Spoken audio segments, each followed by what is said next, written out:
In 1970, fear settled quietly over Umuofia, a farming village in eastern Nigeria known for its strong traditions and close-knit families. Life had always followed a steady rhythm: sunrise in the fields, evenings by lantern light, stories shared under open skies. But that year something changed. It began with disappearances. A hunter failed to return from the forest. A trader never made it home from the market. A young man vanished after dusk. At first, each case was treated as an isolated tragedy. But as the days passed, a pattern emerged. The missing were all strong, able-bodied men, and there were no signs of struggle, only silence. Whispers spread through the village. Some spoke of ancestral anger. Others hinted at something darker. A secret group operating in the shadows. A cult, they said.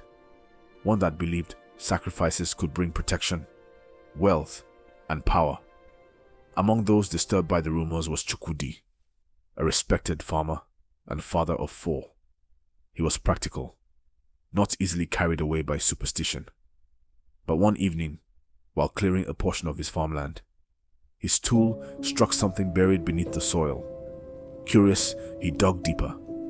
What he uncovered sent a chill through him. Cowrie shells arranged deliberately, stones marked with dried blood, and fragments that appeared to be human bone. This was no random burial. It looked ritualistic, intentional.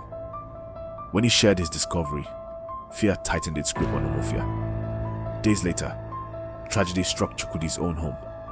His younger brother, Nindi, disappeared without a trace. He had left at sunset and never returned. No footprints, no witnesses, nothing. For Chukwudi, suspicion turned into resolve. He reported everything to the local authorities. The response was slow and uncertain. Some officers seemed reluctant to interfere. Whether it was fear or hidden allegiance, no real investigation followed. Feeling abandoned, Chukwudi gathered other concerned villagers.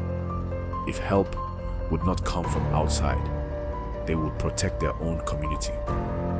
Armed with lanterns and farming tools, they organized nightly searches. They combed through the forest paths and abandoned clearings. The tension was heavy. Every snapped twig felt like a warning. Then they found it. Deep within a concealed part of the forest stood the entrance to a cave, partially hidden by thick vegetation. Inside, the air was damp and suffocating. What they saw confirmed their worst fears. There were ritual objects carefully arranged, crude tools stained dark, personal items that belonged to the missing men, and human remains. Shock gave way to anger. The evidence pointed toward a group of influential men within and around the village. Individuals who had publicly condemned the disappearances while secretly orchestrating them. They believed violent sacrifices would secure prosperity and spiritual favor. When confronted, chaos erupted. The village, once bound by trust, fractured in a single night. Some defended the accused. Others demanded immediate justice.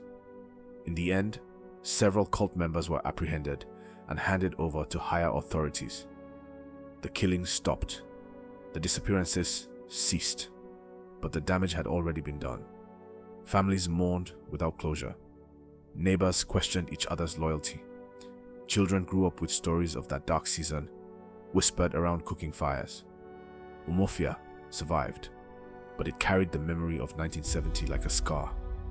It was a painful reminder of how fear can manipulate belief, how silence can protect evil, and how even the most peaceful communities can be shaken when trust is broken from within. And though the forest grew quiet again, the story of that year would never be forgotten.